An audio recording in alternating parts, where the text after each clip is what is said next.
The Messiah said, "When you come to know yourselves, then you will become known, and you will realize that it is you who are the sons of the living Father. But if you will not know yourselves, you dwell in poverty, and it is you who are that poverty."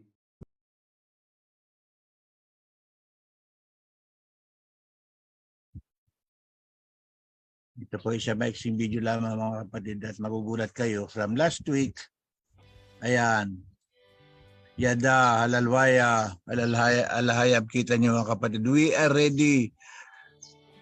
Nabuhusan na po ang flooring ng second floor. Concrete flooring, nakita niyo mga kapatid.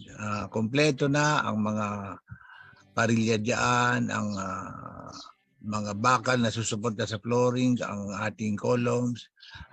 Ayan, lahat po mga kapatid. So ready. Di ba last week wala pa yan, magkapurmahan yan. Ngayon kita niyo na. At medyo masasalamin na rin niyo po mga kapatid. Unti-unti nagkakaroon ng shape o kabuuan na papansin niyo na yung kaganapan ng templo. Ayan no. Nakikita na po dahan-dahan. Yan po maraming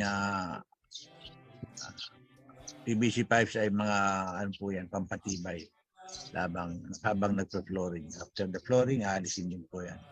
So kita niyo na po ang hugis, ang itsura. Ayan no, kikita niyo na po ang itsura ng templo. Yan po ay mismong pattern doon sa ginawa ni King Solomon. Yan no. Napakaganda po mga kapatid. Yan. Ang bilis po. Yan no. Napakaganda. Yung ating ground sa baba, yung flooring sa baba, makita niyo na yung pantay na po yan. Yun no. Ayan na mga kapatid. Napakaganda ano po. So yan po ay dahil sa ating mga kapatid na talagang nasa kanilang diwa at puso na pagsunod sa mga kautusan at sa guidance po ng ating mahal na Hari. Salamat po sa mga may gininto ang puso, sa lahat na nagbibigay, not only yung sa financial size, kundi yung pong inyong mga prayers at yung pong inyong mga motivation sa inyong mga chapters. Maraming salamat po at mabilis na tumataas na bubuo ang templo ng ating Abay Yahweh at King Yahweh Shai. So nais ko rin pong babanggitin sa inyong mga kapatid na doon po sa isang side, hindi po na kuha yung picture nito ngayon. Nagkaroon po doon ng kaunting problema yung ating slope protection. Bumaba po siya eh. So hindi na kaya yung bigat, yung weight ng bato. So hindi po na kaya yung pong lupa sa ilalim ay nag-shrink.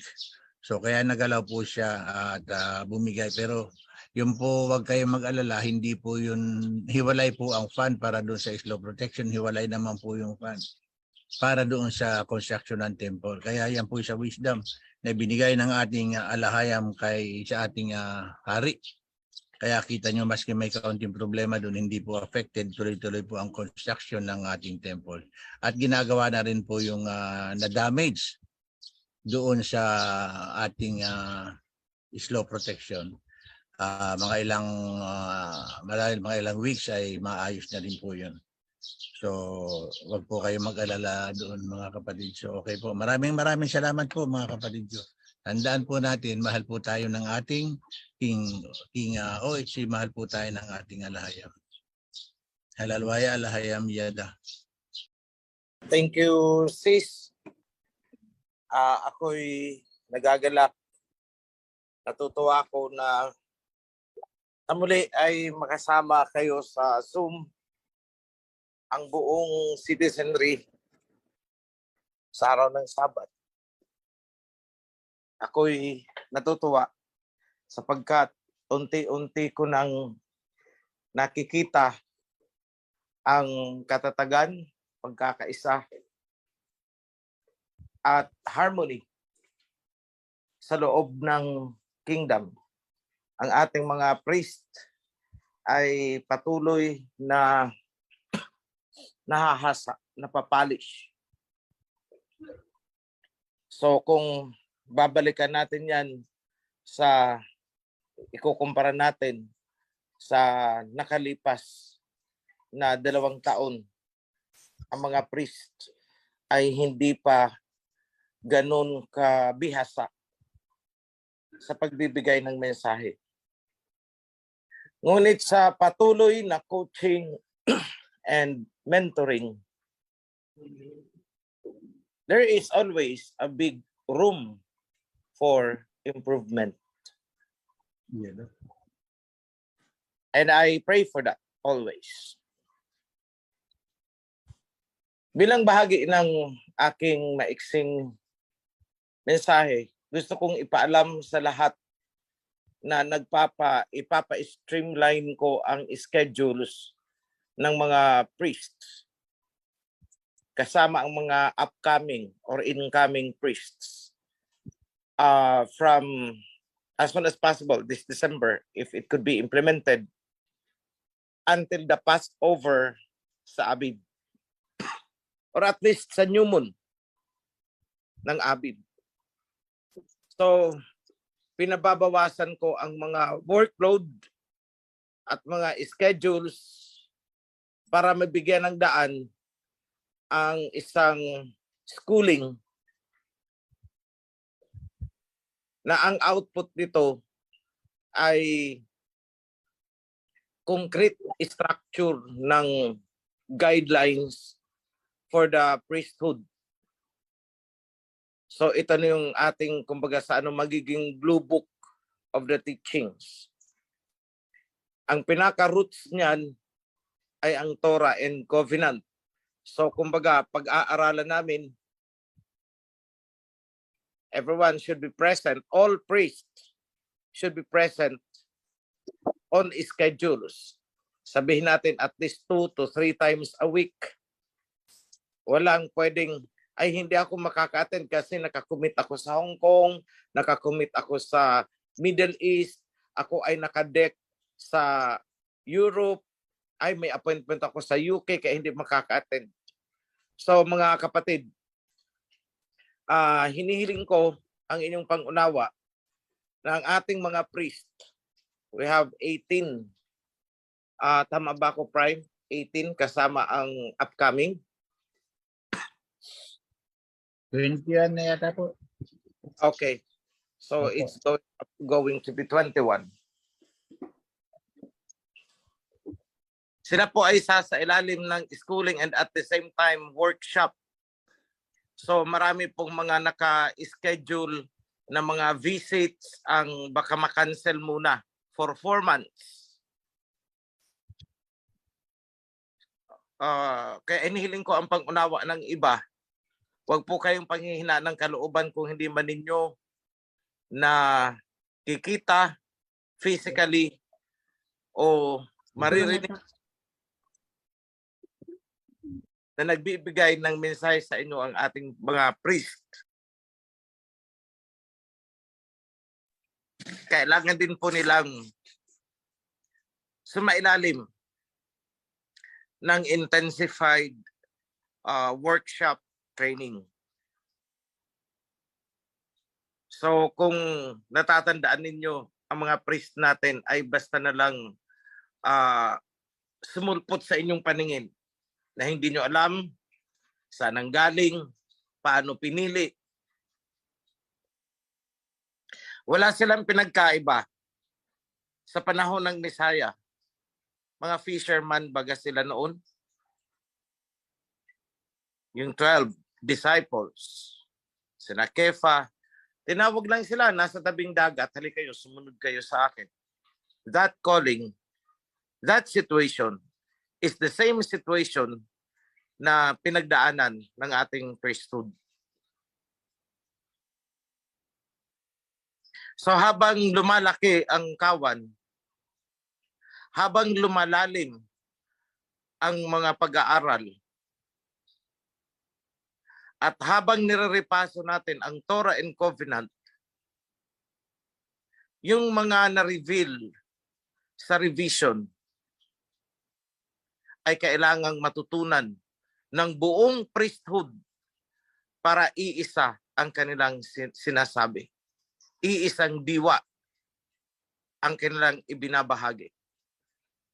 So, ngayon pa lang mga kapatid, ipinagpapaalam ko na sa inyo na panandalian munang magiging hindi gaanong aktibo. Panandali ang hindi nyo makikita, panandali ang ikakancel ako ang ibang mga schedules ng priesthood. They should be free for 2 to 3 days a week, excluding yung Sabbath and mga feasts. So yan ang napagkasunduan kagabi. Bunsod na rin na may mga priest na nalilito tungkol sa mga bagay-bagay. I don't blame them for a mistake. Kung mali man ang nagawa, hindi ko sila sinisisi, bagkus pinipilit kong inuunawa. So, ang akin lang, may iba akong napagalitan kasi I have a standing instruction sa kanila na kapag hindi kayo sigurado sa inyong gagawin, hindi nyo lubos arok yung isang sitwasyon, kayo ay nalilito, kailangang tumawag kayo sa higher priesthood. So, ang ibang priest, hindi tumawag. Nagtanong sa kay ganito, nagtanong kay ganon, kinuha ang opinion ni ganito, kinuha ang opinion ni ganon. So, ang bunga ng ganong desisyon, ganong action, ay pagkakalito, confusion sa kawan to such extent na nahahati ang kawan dahil sa opinion. So dyan ko sila napapagalitan. You should call me. You should call Priest Senin.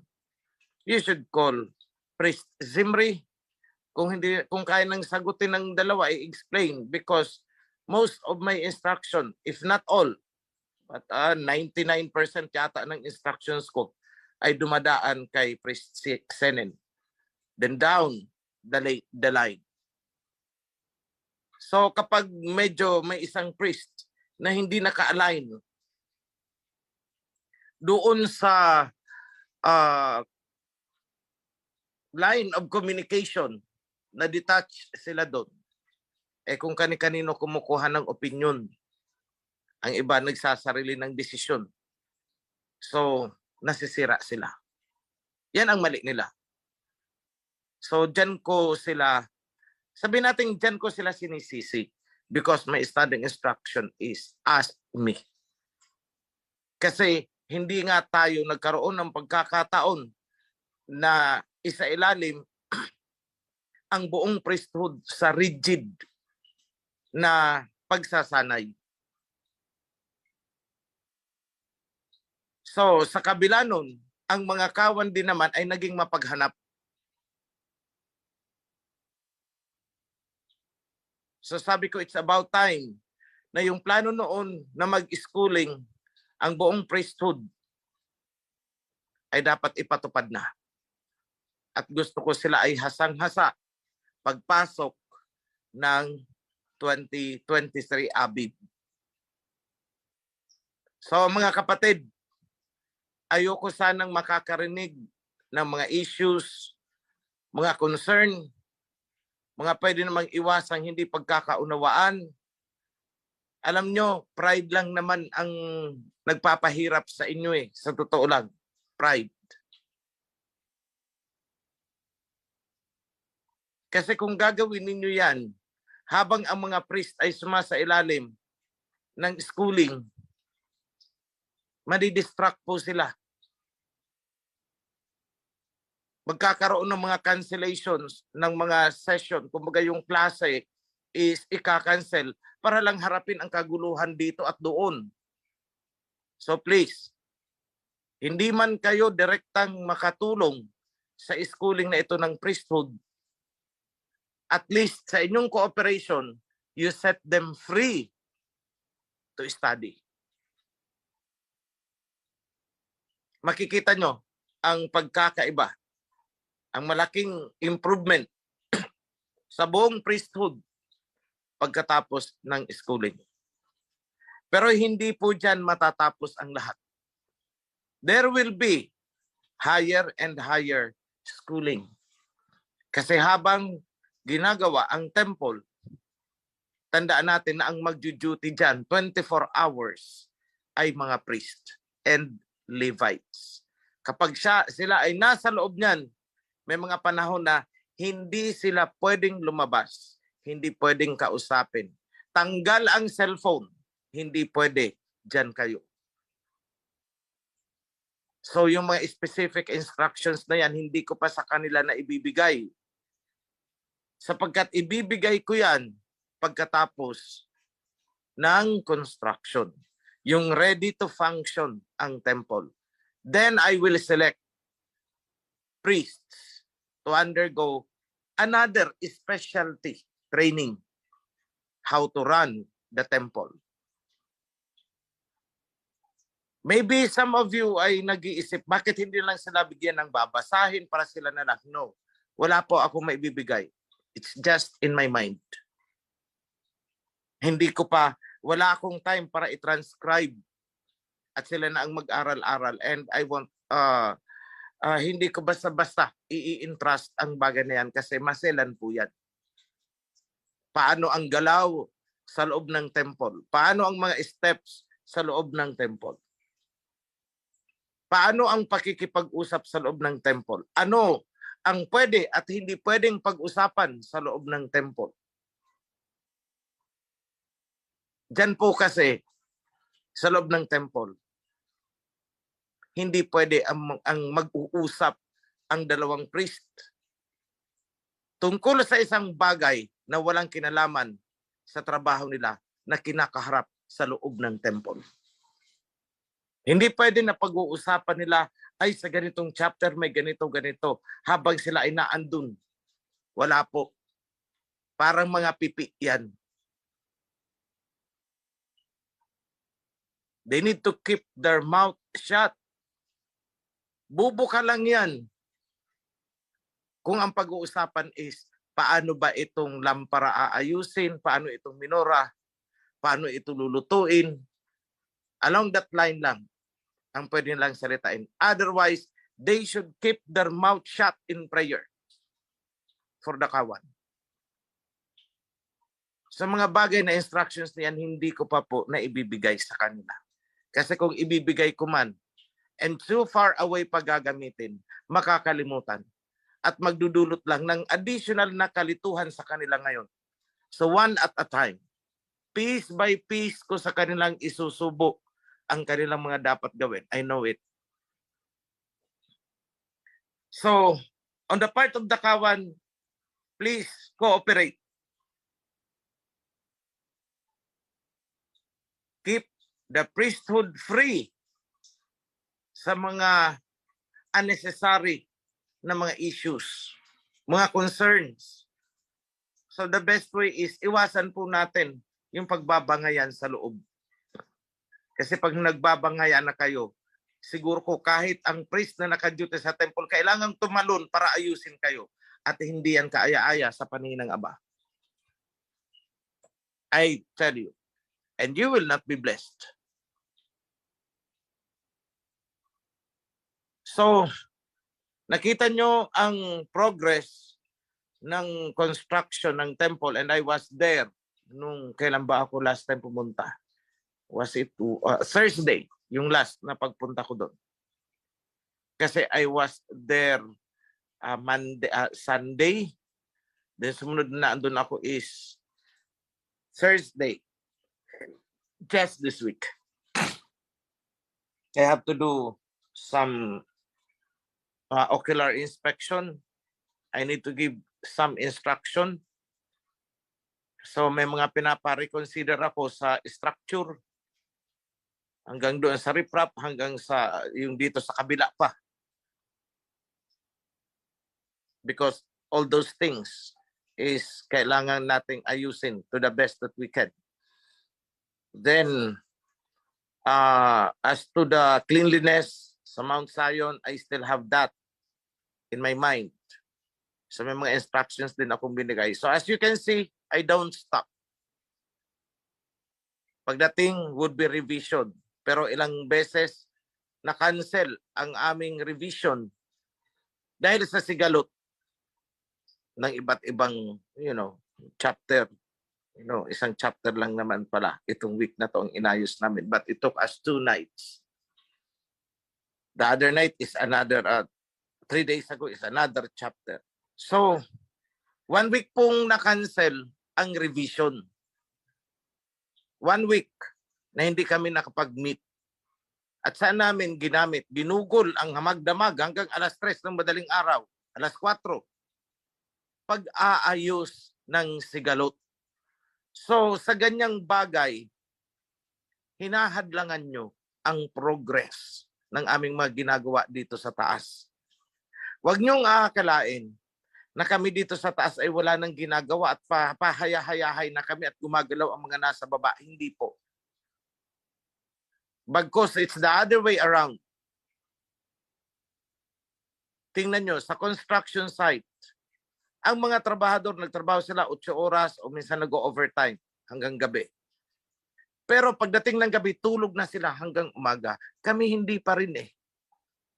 Pagdating sa hapon, trabaho pa rin. Hanggang madaling araw, tulog ng kunti, trabaho ulit. That's how busy we are. Pero hindi ko pwedeng sagad-sagarin ang mga priests. Sometimes I call off certain meetings, I call off mga sessions, and I said, Priest Senen, you need to sleep. Matulog ka. So mga bagay na yan, ipinapakiusap ko sa inyo buong kawan. Huwag niyong pabigatin ang trabaho ng priesthood at ng mga officers natin sa taas. Kasi bumabagal at bumabagal ang pag-usad natin. Kailangan nating matapos ang temple with all the furnishings in the month of Adar 2025. That's the target. Month of Adar po is March. It falls in the month of March. The months before Abib.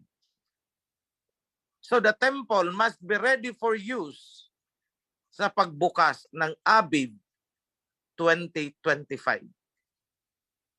That would be a milestone in history worldwide.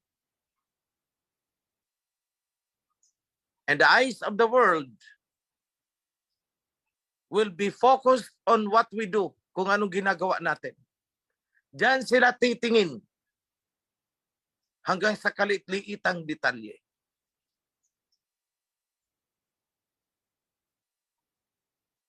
Kagabi, kanina palang madaling araw, around 3 yata yun, 2 or 3, it was revealed to Priest Simri na hindi lahat ng kahoy ay pwede natin gamitin sa paghahandog natin.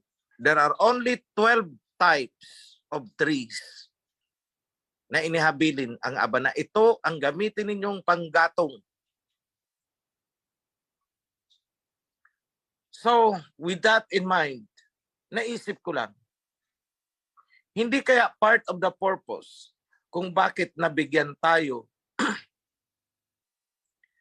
ng lupain, mga lupain na nasa bundok, para maitanim natin ang mga kahoy na yan? Very hard to find ang iba.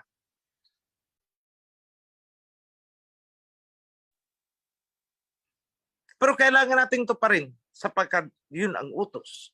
We cannot say no. We cannot bargain. 12 types of trees lang pala ang pwedeng gamitin.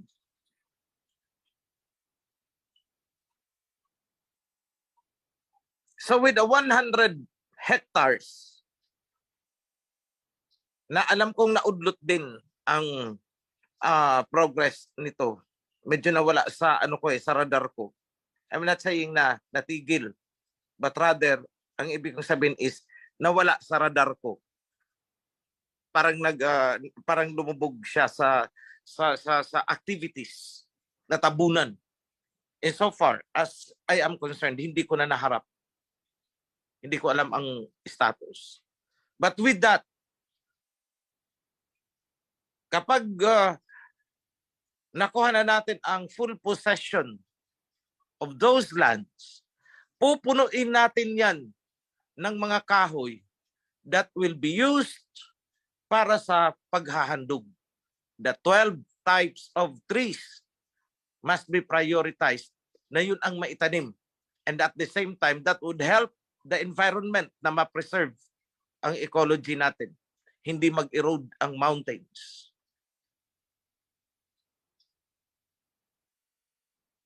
So as you can see mga kapatid, ang daming dapat isipin ng pamunuan. Please, wag po ninyong idagdag, ikarga. Itong mga sigalot na kung tutusin ay napakaliliit but it consumes our time dahil pinag-aaway-awayan. It makes me sad. It makes the priesthood sad. Kung makikita nyo lang siguro kung nasa isang building kami at naandun kayo, makikita nyo na wala nang tigil ang trabaho namin. Please, cooperate. You need to remember yung nilalaman. Tandaan nyo yung nilalaman ng mensahe ni Priest Zimri.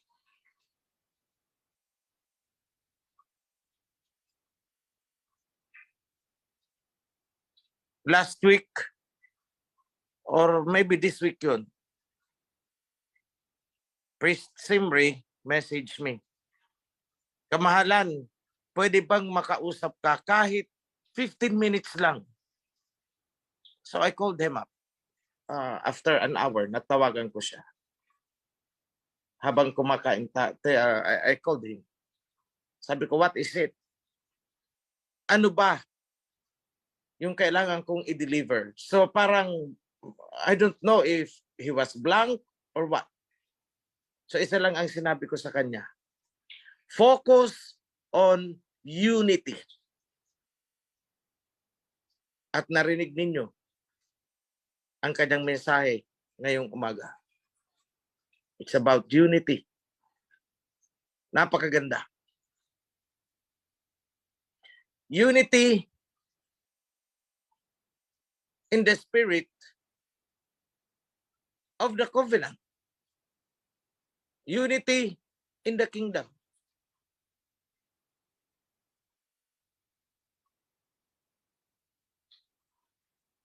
Unity na nagbibigkis sa ating lahat. So that we are one. Iisa tayo. In the same manner, na iisa tayo kay Messiah Hawashai at si Messiah Hawashai ay iisa sa Ama. Ang sabi ng Messiah, I am with the Father and you are with me. So, paano yun na maging kasama tayo ng ating Messiah, kaisa tayo sa Ama kung tayo ay nagbabangayan, nag-aaway-away? That could not be possible. So, hindi ko na gaanong hahabaan ang aking mensahe. But I just want to remind everyone, nakikita ninyo ang progress ng ating mga projects. Yung road construction nga pala sa driveway,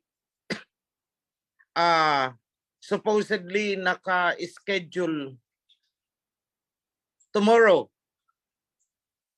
na magsisemento tayo because may kapatid tayo na nagbigay ng 500 sacks of cement for that. Actually, nandiyan na yung budget. Pinadala niya na. Kaya lang, I have to put it on hold kasi dadaan ang mga mixer na magdadala ng mga concrete aggregates, yung ready mix. Kasi ang nabuhusan na natin are the pillars, the foundations, paakyat hanggang sa second floor. The next stage would be pagbubuhos na ng flooring. Ang alam ko, meron ng part yata na nabuhusan. I don't know. But that is scheduled. 15. What is the date? What is the day on the 15th? Today is 9. 9 ba ngayon or 10?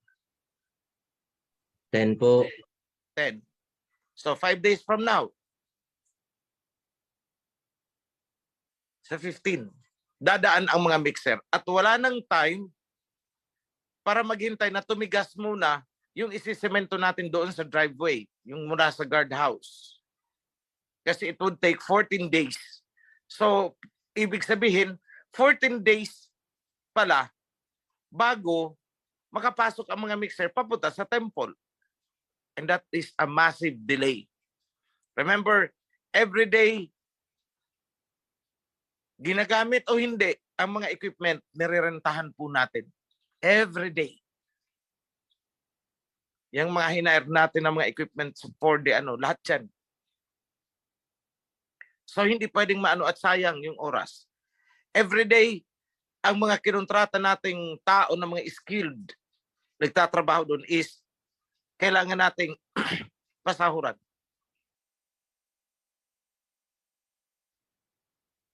So 14 days will be a waste of time. So I need to decide. I weigh doon. Okay.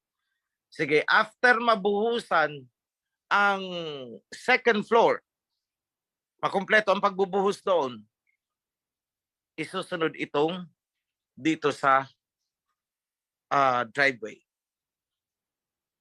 So tomorrow, meron lang akong inalaw na certain activities there. Mahahati sa dalawang batch ang mga volunteer. Yung iba, doon sa pag-aayos ng dadaanan papunta doon sa baptism site natin. Yung isang bahagi naman, yung kalahati is sa riprap dito sa may guardhouse.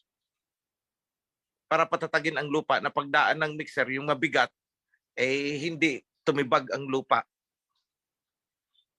So, all of those are upon my responsibilities. Lahat.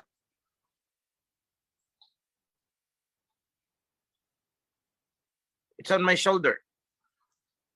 So please, mga kapatid, huwag niyong pabigatin yung mga pinapasa namin kasama ang priesthood.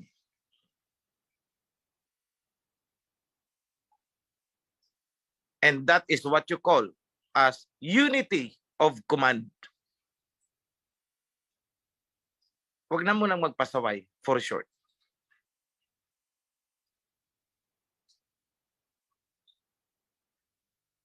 So, hanggang dyan lang po ang message ko. Let me now pronounce the blessing. God bless you, King. God bless you, King. In the name of Abba Yahweh, our Creator, I invoke and call upon the blessings, the promises, the fulfillment na ipangako na kanyang ibubuhos ang pagpapala doon sa mga righteous at sumusunod. Nawa lahat kayo ay makatanggap ng pagpapala dahil sa inyong pagsunod. Sa nais tumanggap ng pagpapala, sumunod in righteousness. Hindi ko man alam ang inyong mga pangangailangan. So numerous to recite and pronounce. Ngunit naandyan ang ating Aba. Nakikita niya ang lahat. Huwag hahangad ng sobra-sobra. Huwag hahangad ng karangyaan. Hintayin natin na kusang ibigay ng alahayam. Yan ang saloobin na ipinapaabot ko sa ating Abayahawa. Na hindi tayo naghahangad ng sobra-sobra para sa ating sarili. Ang hinihiling lang natin ay yung sapat na matugunan ang ating mga pang-araw-araw na pangangailangan. Based on that, let me pronounce healing for those who have sicknesses, illness. May mga dinaramdam. Nothing is impossible sa ating alahayam.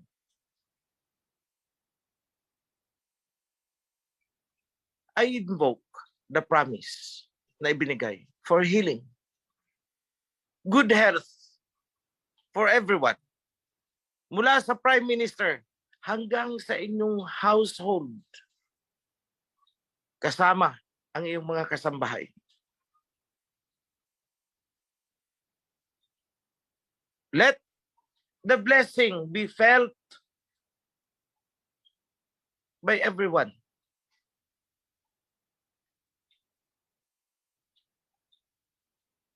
Especially those who strive to be righteous. Especially those who work for the construction of HOPs, the temple. Yung mga nasa pamunuan. Yung mga nagbibigay ng kung ano man ang nakakayanan nilang ibigay to support the events and the building of the temple. Blessing after blessing be yours. In the name of our King, Messiah, Yahweh Shai, let it be done. Yada, halawaya, alahayam. Be blessed. Hallelujah, alahiyam, Yada. yada. Yada.